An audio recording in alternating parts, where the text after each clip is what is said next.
All right, y'all. Welcome. Thanks for tuning in to Patreon here. Thank you for being a valuable member of the team, keeping my Patreon page very constructive, and keeping the needle moving on continual improvement and doing good things and sharing good information. So appreciate you. Hopefully, Santa was good to you and brought you some goodies under the tree.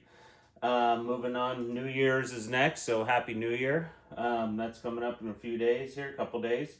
Wanted to do a quick segment on flags. There's some discussion right now on Bench Addicts Discord about flags, so I thought, cool opportunity to come and do another quick review. I've already done a couple videos on this, a couple on YouTube, and probably a few so far on Patreon, but I'll just go ahead and do another review. Probably hard digging through 600 and something posts to find the post, but this is an example of a flag. It's basically just coroplast with a couple different colors on it, and then a balancing ball. And then you move this thing in one direction or the other to get this to get it balanced. And then it essentially mounts to a post. You have to buy these posts. These posts screw into your stands, and you could have a number of different types of stands, but I'll show you two stands that are pretty common, the two that I use all the time. This is essentially a right-left flag, so it'll point in one direction for right and another direction for left. I put stickers on it for an arrow to face the direction, because it's easier for me to see the arrow if it's sort of angular. If I just see this color at an angle, it's kind of harder to see, but the arrow kind of shrinks a little as the angle decreases or increases. So the arrow helps me out. Not everybody uses an arrow, but I do. The arrow, so essentially this flag just shows right, left direction. My cat right now is trying to take the phone down. And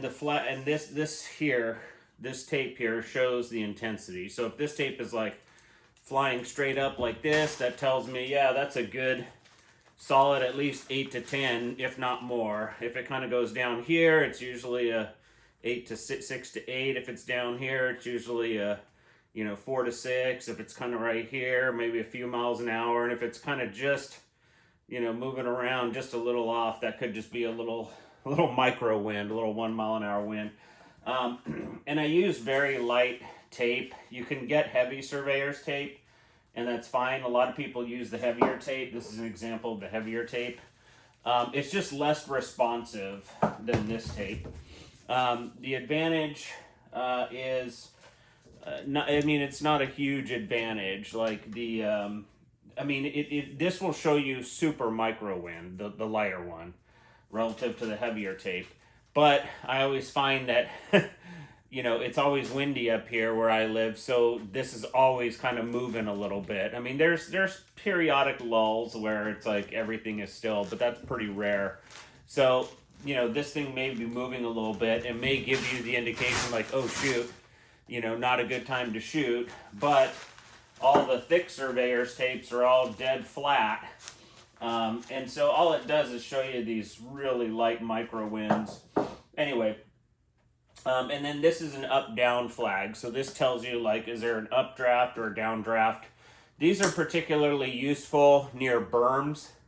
And my home range, where I shoot a lot of matches and do a lot of my shooting tests, has multiple berms.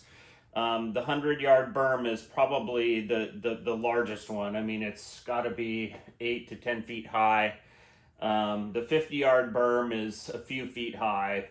No, that one's probably maybe 4 to 6 feet high. But anyway, so shooting at 100, I place this at the 50-yard berm. I also place another one, I have two of them, under the baffles of the range, because I have these baffles that right above or right forward of the shooting benches. So if the wind is coming in, it hits the baffles. And typically I see a downdraft. So I place one there, and then I place one at whatever berm. If I'm shooting at 100, I place it at the 50-yard berm. If I'm shooting at 200, I place it at the 100-yard berm. And I basically treat these as what I call a go, no-go. So if I see this orange, that's what I call a no-go. It's updrafting. I'm not even going to shoot in that because updraft conditions, up and downdraft conditions, are usually conditions that don't recur that often.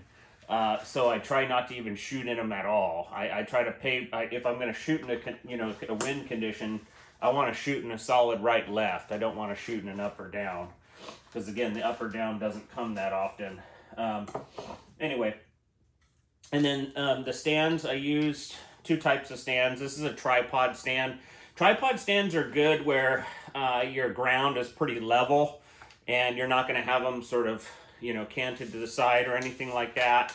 If you have, because they essentially, they're called tripods, but they really do sometimes have 4 settings. If this one is really low and possibly touching the ground, unless you really crank it up high, then it's only 3. But sometimes if you're not that high, you can get almost 4. But yeah, you do want to try to keep it to 3, touching the ground.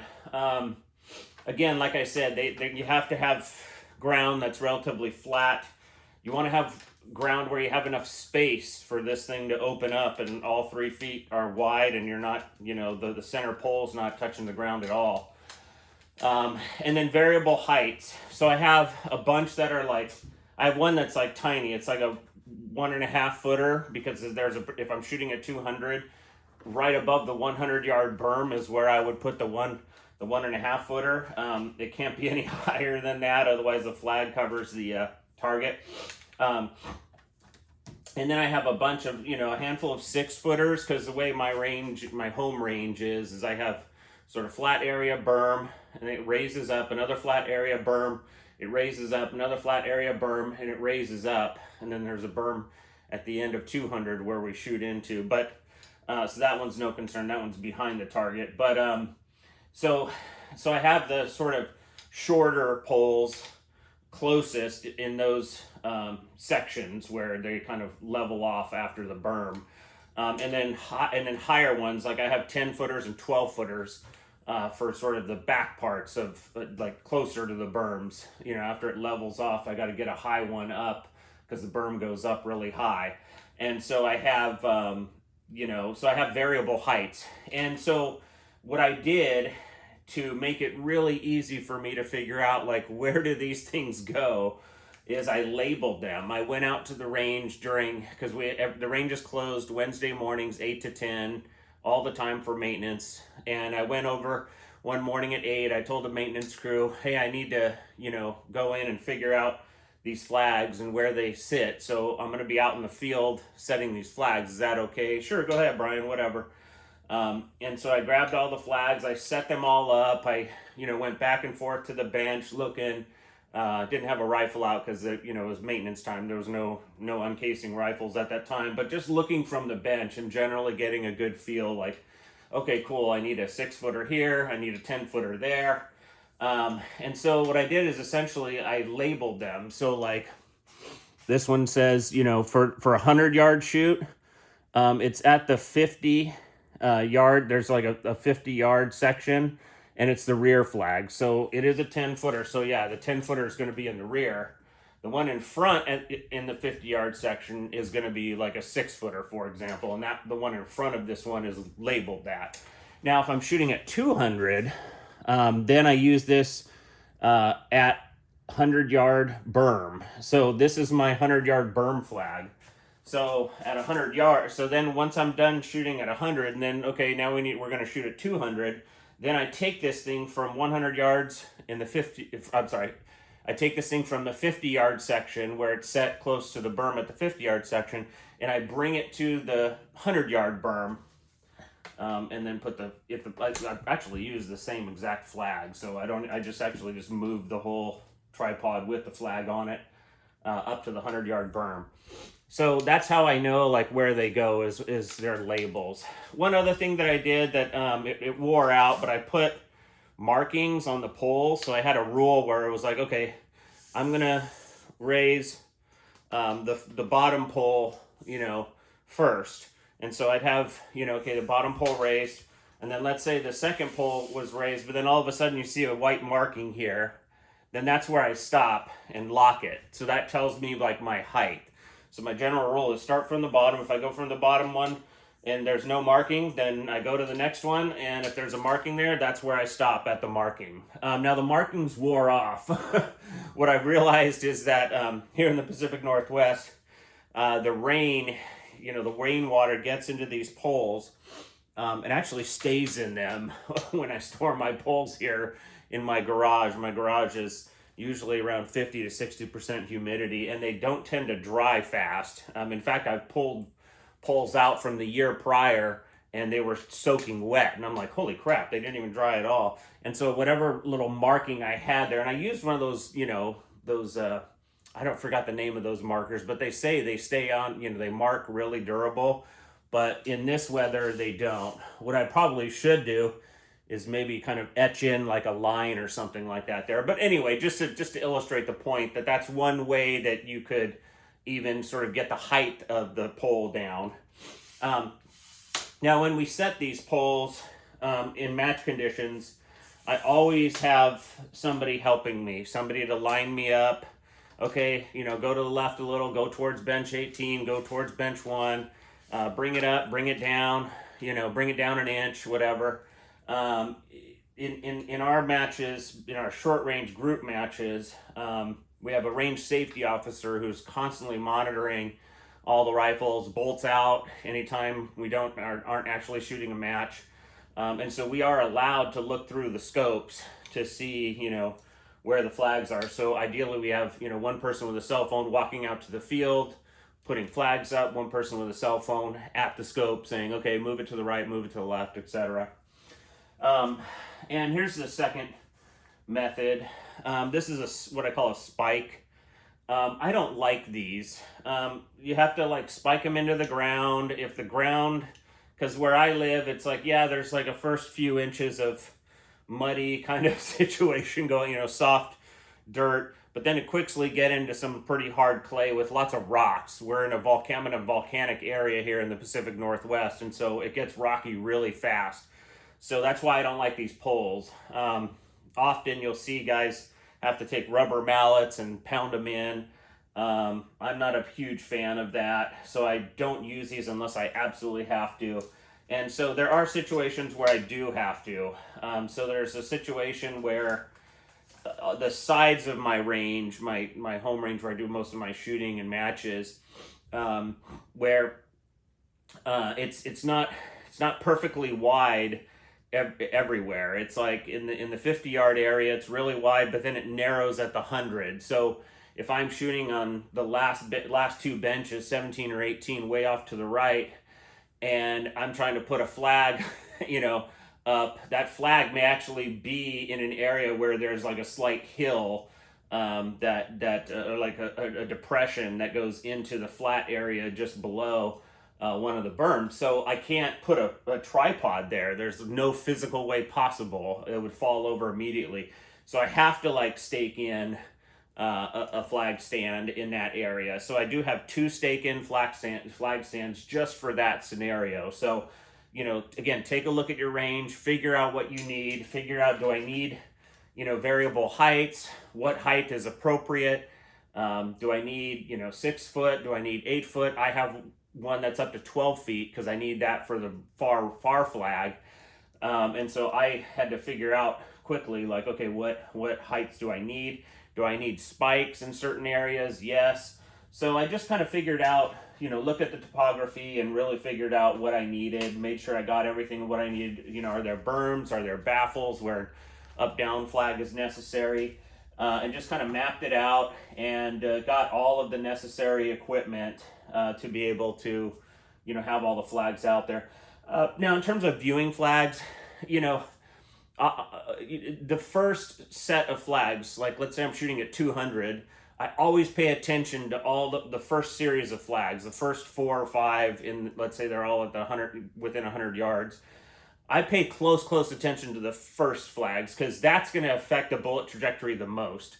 So oftentimes I will look at those far flags, out from 100 to 200, but I really pay heavy attention to the first set of flags because, again, that's going to affect the bullet trajectory the most. So Now, if those flags are all dead and they're just showing no condition, then I will start to focus on those far flags. And what I do is I have a raised reticle in my scope where the crosshairs are really high up there. They're 3/4 of the way up, not in the middle. So I'm able in my scope to see the last couple of flags, and I can watch them through my scope that way. I can also just go off the scope and look and see them, but it's really nice to have that raised reticle and see those last couple flags. But I don't necessarily, like if I had a variable adjustment, I wouldn't power down just to see those rear flags. I want the highest power possible because I really want to see my bullet hole where it landed. So I try not to power down just to see those far flags. I try to keep it as high power as I can because I know those last couple flags, out at 200 probably aren't going to matter a whole lot. Again, it's a pretty rare condition where I shoot that, the 100-yard flags are all still and the 200 yards are moving. That's pretty rare. It's usually they're all moving to some degree, and the most important ones are closest to you. But if I for whatever reason it's a rare condition and it's only happening out in that 200-yard field line from 100 to 200, then I might power down a little bit to get all those flags in focus in the scope. But I wouldn't necessarily do that on any given day. It's not beneficial. The power of the scope actually is more beneficial to see my bullet hole and where it landed and make estimates on whatever holdovers I'm going to need to make. So there you go. That's kind of an overview on flags. They are extremely useful. I mean, even if you're not a competitive shooter, I do recommend using them. You'll, and I see this all the time. I go to, I have a home range here that's 5 minutes away. So I see a lot of shooters, I observe a lot of things, and, it's like kind of a windy day and they have no flags out there. And they're like, this thing was shooting a, quarter MOA the other day and now it's, half an inch and da-da-da. And it's like, well, you could probably shooting in wind conditions and, look at their target and see a lot of horizontal, and it's like, well, I mean, you really don't know if it's your load or if it's the wind that's moving things around unless you have an indicator of wind, which, these flags are. So what I try to do in matches, because there's rules about height of the flags, I try to just line the flags up in the straight line with the bullet, so like if I'm shooting, straight ahead, then I want all the flags pointed straight ahead. If I'm at a slight angle, then I want them all at that angle. I want them all lined up with the direction I'm shooting. But in practice conditions, you don't necessarily have to have that. What I've tested around with is because, in match conditions where they're lined up, you have to have them lower than the bullet flight, right? Because you don't want your bullet hitting them, or the rules are going to disqualify you if they're that high anyway. So you got to set them down. So the bullet's flying over these things. And so you're really just getting a proxy for the wind. You're really just trying to estimate the wind above them. What I've done, though, and I found this to be a little more predictive of the wind, is I've set the flags off about 2 feet, so that off about 2 feet, but at the height of the bullet. So that, it is at the height of the bullet, but the bullet is flying past it, maybe 6 to 8 inches past it, but it's at the exact height of the bullet trajectory. So I've done that, where I've raised them up to be at the bullet trajectory, but just then kind of moved them off to one side or the other, about 18 inches to 2 feet, so that I can, and if the wind is coming, let's say, coming left to right, then I'll set them on the left so I can see the incoming wind at the height of the bullet trajectory. If it's going, right to left, then I'll set them to the right so I can see that right incoming wind, incoming wind. So, but of course, do whatever you need to do. But it's always helpful to have someone there with you to set these things up. If you can't have someone with you, then maybe trying some kind of camera system where you can log in with your phone and see, okay, is this flag line, put the camera on the bench where you're going to be shooting, facing the line where you're shooting the target, Put a target out there as a reference point, and that way, you can kind of see from that camera on your phone, does it need to move right, left, up, or down? That might be helpful. Obviously, ideal is having someone there with another cell phone who you're on the phone with saying, okay, no, go right, go left, bring it down, blah, blah, blah. Those are obviously ideal scenarios, but I can see the possibility of using like workarounds electronically. Also mapping out your range, I mean, I have I have these mapped out. I know which ones need to go where, and sort of at what height in general. I need to redo my height indicators, but knowing exactly like what coordinates this needs to go to, I mean, that would be phenomenal. I probably would have to get another app on my phone that says, that gets exact coordinates. I found that I don't need that. I find that I've done this so much that I have that whole range pretty much mapped out. I'll go out there with my flags, set them all up, and I'll go back to the rifle, and guys will be like, dang, that's, pretty good line there, and it's like, well, yeah, because I know this range pretty darn well about this time, and I know exactly kind of, well, maybe not exactly, but I know pretty darn close where they need to go, and all it needs is a real quick kind of,